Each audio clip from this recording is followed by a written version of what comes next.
Amelia. Her heart broke into a million pieces that could never be fixed again at the sight of her son. She had never seen him in such pain before, and it seemed that he was lost forever. She hugged him fiercely, holding back the tears that threatened to fall from her eyes.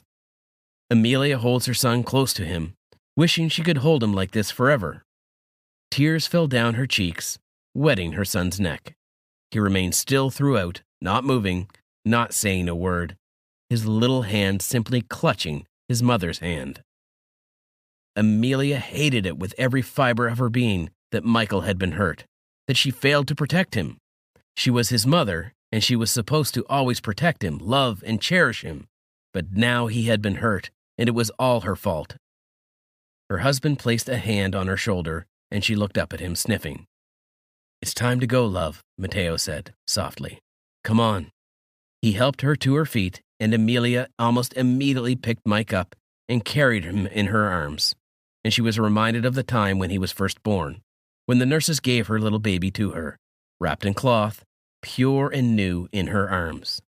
As soon as she saw his blue-green eyes, much like his father, her heart swelled with love for him. She vowed then and there to protect him for the rest of his life, and she would carry out this promise no matter the cost. From that moment, her son was not just her little boy anymore, but an extension of herself. He became a part of her heart and soul. Every day she fought with everything she had to ensure he felt loved and safe in her care, until she broke her promise.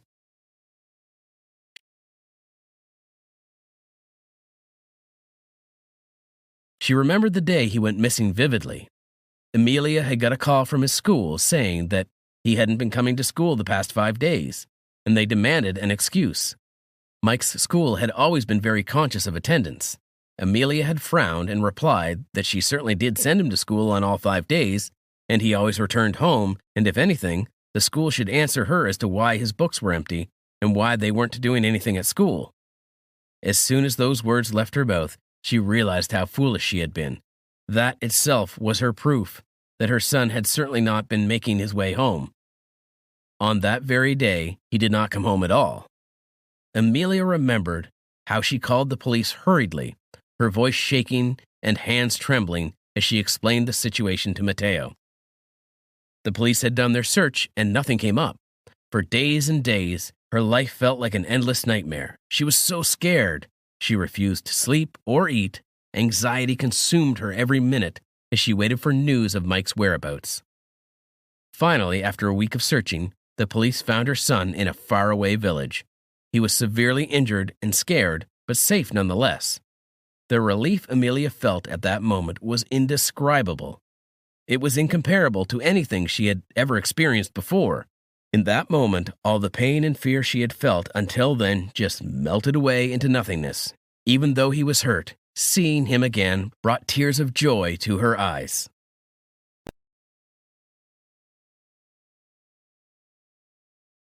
Mike. His mother held him tightly, held him like he was a precious gem, a diamond, delicately and carefully. Mike wished he could speak, but for some reason he couldn't open his mouth to form words, to tell his mother what happened, to tell her that some bad people had hurt him, that he never wanted to leave his home ever again, but he just couldn't speak.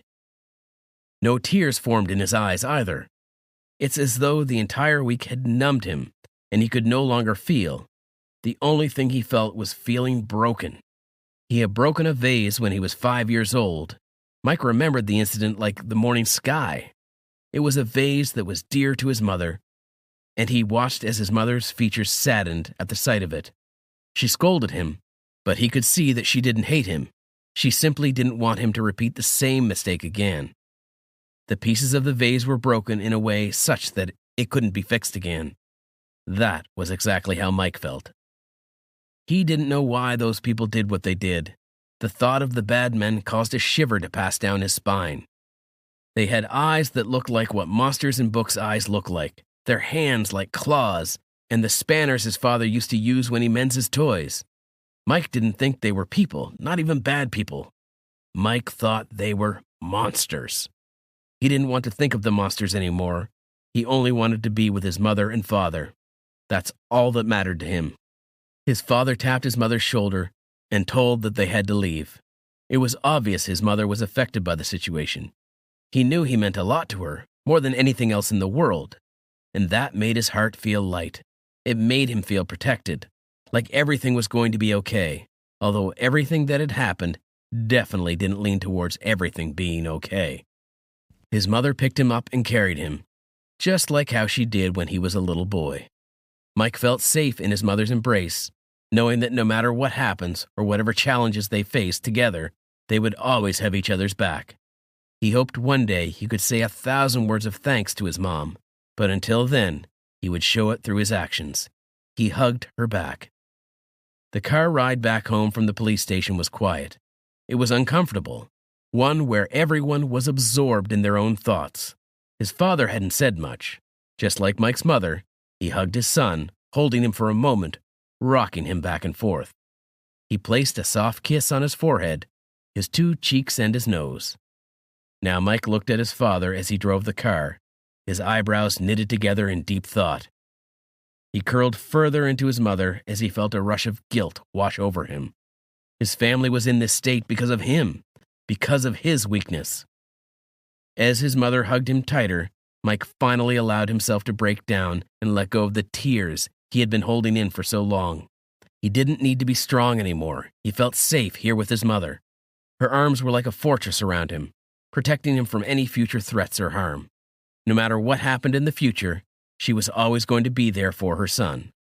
That much she promised herself, as well as Mike. Together they wept until there were no more tears left between them. In that moment, a bond stronger than anything else connected the two of them together. Unconditional love and care. "It's all right, buddy, we got you," his father whispered. "We got you."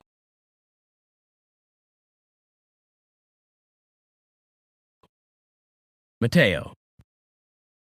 After they reached home, Mateo helped Amelia with their son, got him washed and changed, and took him to their bedroom. Washing Mike was difficult. Looking at all his bruises, the scars, his heart squeezed at the sight of his son in such a state. The thought that he would have to live with these and be scarred for his entire life made Mateo want to rip himself apart for not being careful enough, for not being a good enough father. Hearing that one's son had been raped was the last thing any father would want to hear. Mike was only 9 years old. Why would anyone harm such a young child? What was the need? Mateo felt his anger rising at the thought of it all. He didn't understand the world, didn't understand humanity. All he could do was look after his family and protect them. He had failed to do so this time, but he vowed to himself that it wouldn't happen again. Mateo lay down beside Mike and held him in his arms. His own eyes were filled with tears, yet he bit back any words of anger or hatred. He looked down at the little boy in his arms and saw how fragile he was, scared and hurt. All Mateo wanted to do was take away all the pain and make things better for Mike. But he knew that whatever happened today would never be undone. As he watched Mike fall asleep, Mateo sighed and got up. He made his way out of the room and found his wife Amelia leaning against the wall on the floor. "Love, you need to go to sleep," he said as he stood next to her. Amelia didn't respond for a while. She simply sat there. And so, Mateo seated himself near her and wrapped an arm around her, bringing her close to him. She buried her head in his neck and rested herself in a comfortable position. "I just can't believe we allowed that to happen." He caressed her hair and placed a kiss on her forehead. "It wasn't our fault, love. We tried our best. I know how you feel. I truly do understand. I'm frustrated that I couldn't protect him, despite being his father. It happened, and we can't turn it back." She let out a breath. "It's just horrifying, absolutely and completely horrifying to think of the things he had to witness. He won't even speak, Mateo. He's not speaking. Our baby isn't speaking." Amelia's body shook as she released the emotions that had been building inside of her. Her sobbing was quiet, yet strong enough to echo in the otherwise silent room. A reminder of all they had lost. Bending against her husband's chest, she closed her eyes and breathed deeply, willing the tears away, but knowing that it would take a long time before either of them fully recovered from what happened to their son. No amount of time or effort could replace what was taken from them, and both Amelia and her husband lay together in shared grief. uncertain of whether this wound would ever heal. Matteo took his wife's face in his hands. "Love, look at me. We will get through this, I promise.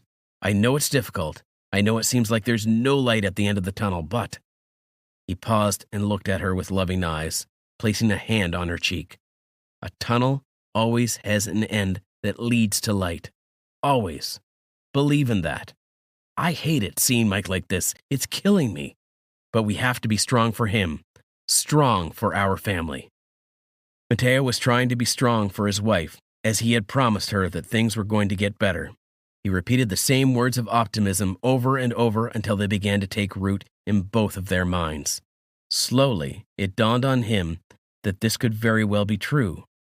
Looking into his wife's tear-filled eyes, Matteo felt a surge of determination come over him.